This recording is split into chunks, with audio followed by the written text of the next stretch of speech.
Welcome to Tech Facts in Telugu YouTube channel. నేను మీ Rafi. Friends, ఫైనల్గా ఒక కిడ్నీ అమ్మలేదు, వేరే వాళ్ళు అమ్మారు, తీసుకొచ్చారు మనకి. దాదాపు 40 కిలోమీటర్ల బైక్ మీద నా కోసం తీసుకొచ్చారు iPhone 14 Pro. సో మేబీ ఇదే అనుకుంటా తెలుగులో ఫస్ట్ iPhone 14 Pro వేరియంట్ని అన్బాక్సింగ్ చేయటం. అండ్ ముఖ్యంగా సందీప్ గారికి థ్యాంక్ యూ వెరీ మచ్. ఆయన 40 కిలోమీటర్లు ఇక్కడ నుంచి పెద్దపల్లి అంటే మామూలు విషయం కాదు. అప్ అండ్ డౌన్ వెళ్ళి తీసుకొచ్చి నాకు ఇస్తున్నారంటే హ్యాట్స్ ఆఫ్ బ్రదర్. 80 కిలోమీటర్లు మీ ఓపిక్కి సలాం. పొద్దున్నే పోయి తీసుకొచ్చారు. నాకైతే చాలా హెల్ప్ చేశారు మీరు. సో ఇప్పుడు మనం ఈ iPhone 14 Proని అన్బాక్సింగ్ చేసి దీనికి సంబంధించిన నా క్విక్ రివ్యూని షేర్ చేస్తాను. రీసెంట్గా iPhone 13 సంబంధించిన అన్బాక్సింగ్ కూడా చేశాను నేను. ఇది 50,000 రూపాయలకు వచ్చింది, రెడ్ కలర్ వేరియంట్. ఆల్రెడీ మీకు అన్బాక్సింగ్ చూపించాను కదా. సో ఇప్పుడేమో iPhone 14 Pro, ఇది సందీప్ అనే పర్సన్ కొన్నారు, మన కోసం అన్బాక్సింగ్కి ఇచ్చారు. సో ఇది స్పేస్ బ్లాక్ కలర్ మన దగ్గర ఉంది. ఇప్పుడు దీన్ని మనం అన్బాక్స్ చేసి చూపిద్దాం. ఇది అక్షరాల బేస్ వేరియంట్ 1,30,000 అనమాట. ఈ 1,30,000 అనేది నా ఇంటర్ ప్లస్ బీటెక్ రెండింటికి ఫీజులు కూడా అంత కాలేదు నాకు. 10th వరకు గవర్నమెంట్ స్కూలే, ఫీజులు ఏం లేవు. ఇంటరు అలాగే బీటెక్ మాత్రం ప్రైవేట్ కాలేజెస్. సో దాంట్లో ఫీజులు కూడా నాకు ఎంత అయితే అవ్వలేదు. సో ఎనీవేస్, ఇప్పుడు దీన్ని మనం అన్బాక్స్ చేసి దీనికి సంబంధించిన డీటెయిల్స్ చూద్దాం. బాక్స్ పైన ఆబ్వియస్గా మనకి iPhone అని రాసి ఉంటుంది. అండ్ బ్యాక్ సైడ్ మన దగ్గర ఉన్న colour 14 Pro space black 128GB variant. And sir values under లిమిట్లోనే ఉన్నట్టు ఇక్కడ మెన్షన్ చేస్తున్నారు. సో బాక్స్ పైన మనకి 1,29,999 రూపాయలు. వీళ్ళు MRP = selling price, there is no difference. So అలా ఉంటుంది. బాక్స్ ఓపెన్ చేస్తే మనకి ఆబ్వియస్గా మనకి ఫోనే ఉంటుంది. ఫోన్, ఒక కేబుల్, ఒక user manual, SIM eject tool ఇవే ఉంటాయి. ఛార్జర్ మనకి బాక్స్లో రాదు. సో ఇది iPhone 14 Proకి సంబంధించిన అన్బాక్సింగ్. సింపుల్, బాక్స్లో ఫోను, కేబుల్, ఇవి రెండు మాత్రమే ఉంటాయి అనమాట. సో ఫైనల్గా మన దగ్గర ఉంది iPhone 14 Pro space black colour variant. చూసారు కదా, చాలా స్టైలిష్గా ఉంది. అండ్ స్క్రీన్ సైజ్ రెండు కూడా ఆల్మోస్ట్ ఆల్ సేమే, పెద్ద డిఫరెన్స్ అయితే ఏం కనిపించట్లేదు.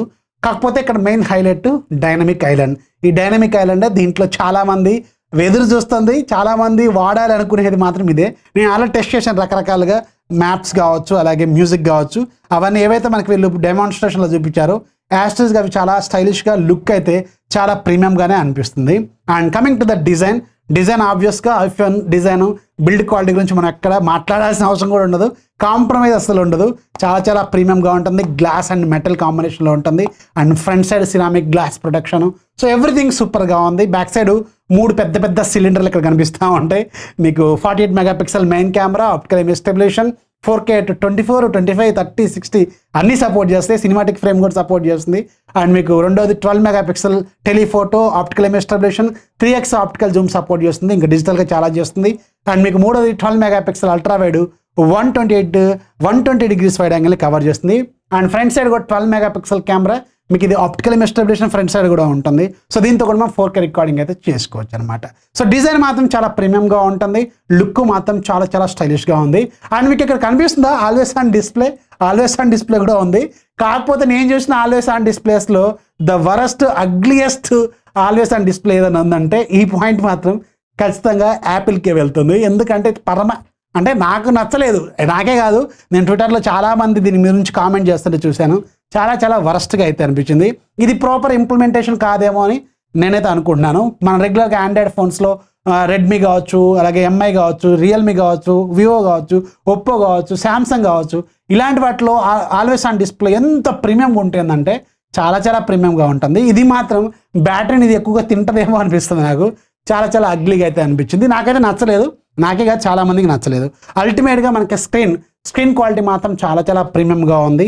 అండ్ బ్రైట్నెస్ మాత్రం 2000 nits వరకు వెళ్తుంది మీకు పీక్ కండిషన్లో. ఇది హైయెస్ట్ ఒక స్మార్ట్ ఫోన్లో 2000 nits వరకు పీక్ బ్రైట్నెస్ వెళ్ళటం అనేది ఇదే ఫస్ట్ టైం చూడటం కూడా నేను. చాలా బాగుంది. చూసారు కదా, లైట్గా ఆటోమేటిక్గా ఇది వ్యారీ అవుతూ ఉంటుంది అనమాట. సో ఇది దీనికి సంబంధించిన డిస్ప్లే క్వాలిటీ మాత్రం ఆబ్వియస్గా సూపర్గా ఉంది. కాకపోతే వీడియోలు ప్లే చేస్తున్నప్పుడు మాత్రం ఈ నాచ్ ఏదైతే ఈ డైనమిక్ ఐలాండ్ ఉందో ఇది మాత్రం కొంచెం డిస్టర్బింగ్గా, కొంచెం అన్నాయింగ్గా అయితే అనిపిస్తుంది రెగ్యులర్ మనం iPhone ఇంతకుముందు చూసిన డిజైన్లో కంపేర్ చేసుకుంటే. సో ఇది దీనికి సంబంధించిన డిజైన్ అండ్ డిస్ప్లే సూపర్గా ఉంది, ప్రీమియంగా ఉంది. డిజైన్ మాత్రం నో పాయింట్, అసలు మనం మాట్లాడే అవసరమే లేదు. యాపిల్ డిజైన్ మాత్రం చాలా ప్రీమియంగా ఉంటుంది. అండ్ మీకు మన ఇండియాలో వచ్చే దాంట్లో ఫిజికల్ సిమ్ స్లాట్ ఉంటుంది, సింగిల్ సిమ్ స్లాట్ అయితే ఉంటుంది. ఇక్కడ లెఫ్ట్ సైడ్లో ఉంటుంది. రెండోది మీరు ఈ సిమ్తో యాక్టివేషన్ అయితే చేయించుకోవచ్చు. సో 2 సిమ్ల సపోర్ట్ అయితే దీనికి కూడా ఉంటుంది. చాలామంది మన ఇండియాలో లాంచ్ చేయడానికి కూడా ఫిజికల్ సిమ్ స్లాట్ ఉండదేమో అనుకుంటున్నారు, ఉంటుంది. అది మాత్రం గుర్తుపెట్టుకోండి. ఇక ఈ ఫోన్కి సంబంధించిన బూట్ చేస్తా ఇప్పుడు నేను. ఇక్కడ మీకు స్క్రీన్ మీద ఈ ఫోన్కి సంబంధించిన ఫుల్ డీటెయిల్స్ మొత్తం ఇక్కడ ఉంటుంది, ఒకసారి చెక్ చేయండి. స్పెసిఫికేషన్స్ చూసేసారు కదా, ఇవి అందరికీ తెలిసిన specifications. A16 bionic chip set ఉంటుంది, డిస్ప్లే చాలా ప్రీమియంగా ఉంటుంది. అండ్ బ్యాటరీ విషయం మాత్రం చాలా మందికి ఎంత ఉంటుందో తెలియదు. 3200 mAh అని రీసెంట్గా తెలిసిన టెస్టింగ్స్ ప్రకారం తెలిసింది. And 20 watts fast charging support చేస్తుంది. ఛార్జర్ సపరేట్గా కొనుక్కోవాలి. ఇప్పుడు ఆఫర్లో 1599 రూపాయలకు ఏమో వస్తుంది. దాన్ని మీరు కింద లింక్ వీలైతే ప్రొవైడ్ చేస్తాను. ఒకవేళ మీరు iPhone 12 దగ్గర నుంచి ఏది కొన్నా 20 వాట్స్ సపోర్ట్ చేస్తుంది, మీరు కావాలనుకుంటే కొనుక్కోవచ్చు. అండ్ దీంట్లో మ్యాక్సేఫ్ వైర్లెస్ ఛార్జింగ్ సపోర్ట్ చేస్తుంది, 15 watts third party wireless charging support చేస్తుంది. ఇలాంటి అన్ని ఫీచర్స్ ఉంటాయి. అండ్ ఆఫ్ కోర్స్ ఇది మీకు IP68 ఐఫోన్స్ అంటేనే వాటర్ రెసిస్టెంట్. అండ్ ఇంటర్ఫేస్లో కూడా మీరు ఒకసారి అబ్జర్వ్ చేస్తే నేను iPhone 13 అలాగే iPhone 14 Pro ఈ రెండింటిని ప్యారల్గా చెక్ చేశాను. రెస్పాన్స్ టైం మాత్రం iPhone 14 Proలో చాలా బెటర్గా ఉంది, చాలా ఫాస్ట్గా ఉంది. అండ్ ఇంటర్ఫేస్ కూడా అఫ్ కోర్స్ సేమ్గా ఉన్నప్పుడు కూడా రెస్పాన్స్ టైం మాత్రం చాలా డిఫరెంట్గా ఉంటుంది అనమాట. అండ్ సెటింగ్స్లో కూడా మీరు చూసుకోవచ్చు. ఆల్వేస్ అండ్ డిస్ప్లేకి సంబంధించి ఒక ఫీచర్ అయితే ఇచ్చారు వీళ్ళు, ఆన్ చేసుకోవడం ఆఫ్ చేసుకోవడం. ఇవి రెండే కస్టమైజేషన్స్ ఏమీ ఉండవు, మీకు కస్టమైజ్ చేసుకోవడానికి ఏమి ఉండదు అనమాట. సింపుల్ ఒకటే ఉంటుంది. ఇక్కడ చూసారు కదా, ఇలాగే ఉంటుంది అనమాట. ఒకటే క్లాక్ చూపిస్తుంది, ఏమైనా నోటిఫికేషన్స్ చూపిస్తుంది, అంతే తప్ప ఇంకేమి కస్టమైజేషన్స్ దీంట్లో ఉండవు. And coming to the camera డిపార్ట్మెంటే దీంట్లో హైలైట్. సో దీంట్లో back side main camera 48 megapixel ఉంటుంది. ఈ వీళ్ళు క్వాడ్ పిక్సెల్ అంటున్నారు. జనరల్గా మనకు తెలిసిన భాషలో 2017 నుంచి మనకు తెలిసిన భాష ఏంటంటే పిక్సెల్ బిన్నింగ్ టెక్నాలజీ మీద వర్క్ చేస్తుంది 48 మెగాపిక్సెల్ కెమెరా. సో కెమెరాలు అయితే చాలా బాగానే ఉన్నాయి. ఇంట్రెస్టింగ్లీ నాకు iPhone 13కి iPhone 14కి మెయిన్ కెమెరాలో నాకు చెప్పుకోదగ్గంత డిఫరెన్స్ అయితే పెద్ద గేమ్ కనిపించలేదు. అంటే 12 మెగాపిక్సెల్కి 48 మెగాపిక్సెల్కి పెద్ద డిఫరెన్స్ అయితే మనం పట్టి చూస్తే ఏమైనా దొరుకుతుందేమో, కానీ నేను ఇలా జూమ్ చేసి కూడా చూశాను. కలర్స్ అయితే ఆల్మోస్ట్ ఆల్ దగ్గర ఈక్వల్గానే ఉన్నాయి.